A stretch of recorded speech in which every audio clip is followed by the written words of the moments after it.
welcome back to another video. This really popped when I saw it. That to me is a monster increase. Again, this book got hot. This book is ready to go higher. So let's jump right into it.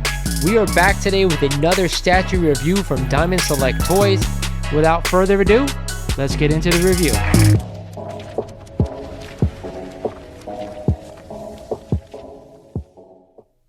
What is going on YouTube? This is Lawrence over at Mighty Comics and Collectibles, and welcome back to another video. Today we're here for the Hot 10 breakdown of the week, the 10 hottest comics according to the Key Collector app, and I break them down one by one for you guys, letting you guys know if I'm a buyer here at these prices or if I'd be staying away or possibly even selling. Before we get into the video, like we always do guys, I'm going to ask you, if you are not a current subscriber of the channel and have been enjoying some of my content, do me a favor and go ahead and click that subscribe button for me. It does help me out. Tap that like button because it helps the algorithm out, and of course turn on notifications because it lets you guys know when I post new videos. With that said, we're jumping in here. At number 10 is a copy of Star Wars number 1, the first appearance of Darth Vader, Luke Skywalker, Princess Leia, C-3PO, R2-D2, and a host of others in comics, and a CGC 9.2. Just sold last week for I have no clue because Key Collector did not give me a price on this one. I don't know if they forgot or whatever it was.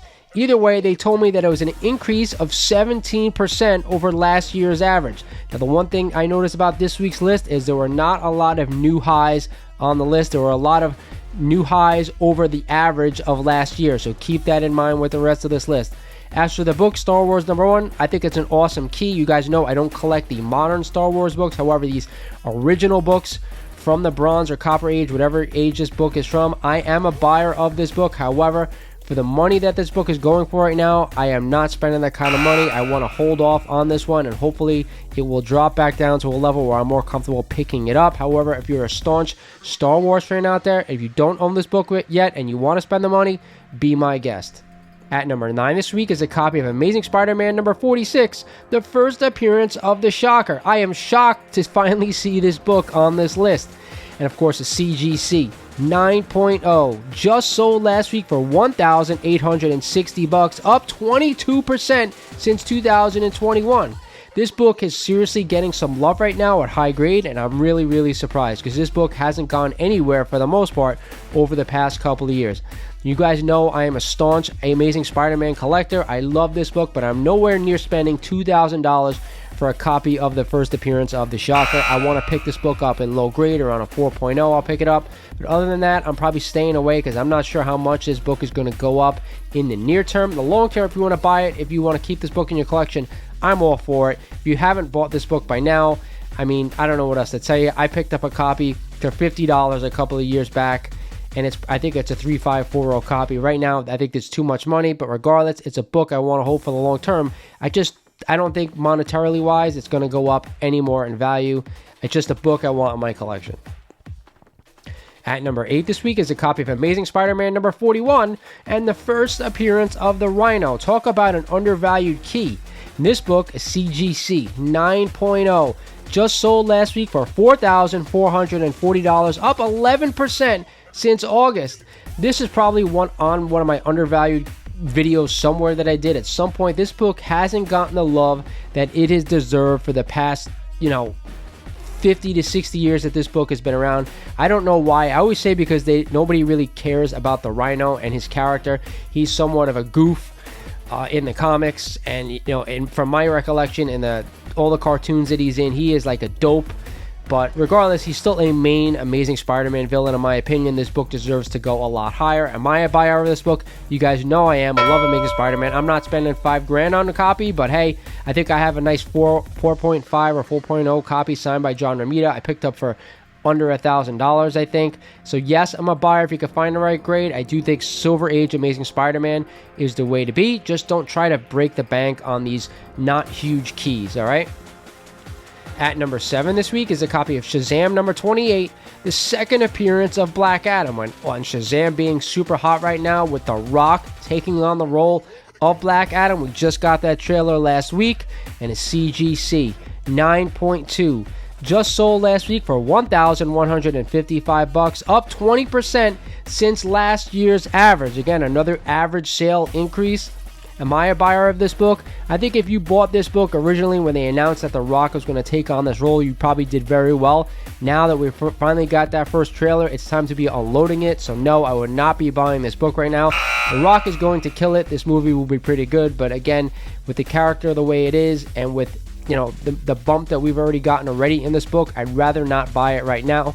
If it drops back down and you guys want to spend the money on it, then do be my guest. But for now, I'm staying away. At number 6 this week is a copy of Iron Man #1, the first Iron Man in his own solo series, and I am shocked when you guys hear the price that this book sold for. It is amazing. This, of course, is the origin of Iron Man and a CGC 1.5. Just sold last week for only $275, up 23% since 2021. Again, another book that really hasn't gotten a lot of love. Not sure why it's so cheap. I know it's a 1.5, really low-grade copy, but I bought a raw copy maybe about 6 months ago for around $400 off a live claim sale. It was probably around a 4.0. This book is criminally undervalued. It's a book I definitely want to add to the collection before it starts picking up. I know Tales of Suspense 39 is getting a bit of a bump right now, so you never know. This one might start to go as well. I'm 100% a buyer of this book always. One of my favorite Silver Age cover. I love the purple, the yellows, and the reds on this book. So yes, I'm a buyer. At number 5 this week is a monster key. It is a copy of Incredible Hulk number 181, the first full appearance of Wolverine. And you guys know Wolverine and the X-Men are coming to the MCU sooner rather than later.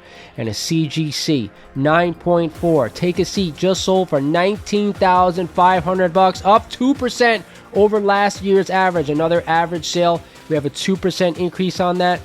A lot of these Hulk 181s have been dropping recently in price, not by much, just by a little bit. I'm not sure how much of a drop we're going to continue to get. However, for the long term, everybody out there knows you have to own this book if you own the copy.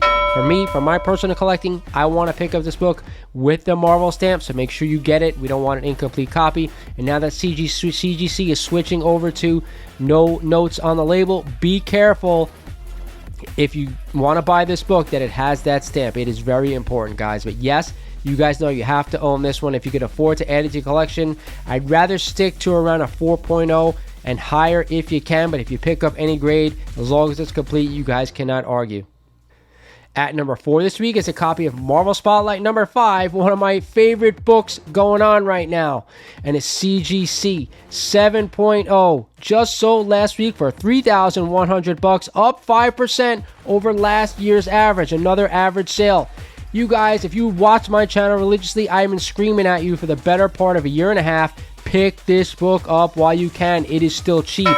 At high grade, yes, 7.0, $3,100 is a lot of money, but you could pick up a 4.0 copy for around $1,500. I know it seems like a lot, but trust me, get this book while you can. The way I look at it is this. Marvel and the MCU has already used the biggest characters there are. Iron Man, Captain America, Thor, Spiderman. They've used the biggest characters already. They're going to go to the secondary characters now, like Ghost Rider, Punisher, Daredevil. You're starting to see them use some of these characters already in Disney Plus shows, and that's where I think you're going to see some of them appear. Deadpool's another one. Some of these secondary characters are where they're going to go. Right now, we're kind of in the middle area, where we're getting some of these smaller characters like the new Hawkeye, the new Thor, new whatever, replacing the old characters because we know that they're not coming back. Hopefully, they do come back for one other movie, but that's another conversation. Regardless, guys, this book for $3,100, I think it's a steal. I want to own this book because I think down the line they're going to use this character a lot, just like they did the previous versions of, Thor, Captain America. We might not get a 10-year run, maybe we get a 5-year run, but I do think there's a lot of room left to go in this book. I'm a buyer. And at number 3 this week is a copy of Amazing Spider-Man number 129, the first appearance of the Punisher, and a CGC 9.2. Just sold last week for $5,500, up 12% since last year's average. Again, another book I've been talking about for about a year and a half to 2 years. Another secondary character I'd be buying right now. Be all over these books. This and Ghost Rider are probably my two favorite from the Bronze Age, outside of Hulk 181, of course. I want to own this book. I've been screaming my lungs off about it for the better part of a year and a half. Go out and buy a copy. Stay a 5.0 or higher if you can. If you can't, just get a nice complete copy for your collection. You will not go wrong. At number 2 this week is a copy of Fantastic Four Annual Number 1, The Origin of the Fantastic Four Retold, and When the Submariner Finds Atlantis. Now, this book has been all over the list for the better part of 6 months, and I've been saying stay away, and I'm sticking to my guns. We're hearing rumors out there that Namor is not going to be from Atlantis at all. He's going to be come from some type of Mayan background. Regardless, this book is on fire and a CGC 5.0. Just sold last week for $949, up 31% since December. This book has been scorching hot over the better part of a couple of months. I am staying away though. I don't know if that rumor is true about Namor coming from a different culture. It leaves too much, to be determined. And for me, I'm not spending almost $1,000 on a copy of this book just because of that. I know it's the origin of the Fantastic Four retold, but hey, there are better Fantastic Four books. There are better Submariner books out there that you could buy. So I'm staying away from this one. And at the top spot is another big key. It is a copy of Ghost Rider number 1, the first solo titled Ghost Rider series. And this was number 1 last week as well. So 2 weeks at the top spot. And a CGC 7.0. Just sold last week for $1,200, up 42% since March. Now, that is too much money to spend on this book, in my opinion, because like I said, you get a 4.0 Marvel Spotlight 5 for just a little bit more, around $1,500. So to me, if you're going to buy this book, buy it in lower grade than this. You don't want to spend that much money. Around $500 to $600 is where I'm comfortable spending the money on this book. But again, like I said, I'd rather own the Marvel Spotlight 5. You're going to get a better bang for your buck, and that's what I always say this is about. So that's it for the list this week, guys. I hope you guys enjoyed it. A lot of great books on this list. Like I said, with the market coming down a bit, we're starting to see, key collectors say, hey, this book is going up over the average of last year, so keep that in mind. I don't think we're going to get a massive correction on some of these big keys that we've been seeing right now, so don't worry about that. Go out and buy the best of these books, and you will never go wrong. Okay. With that said, this is Lawrence over at Mighty Comics and Collectibles saying thank you for watching, and I'll talk to you guys soon.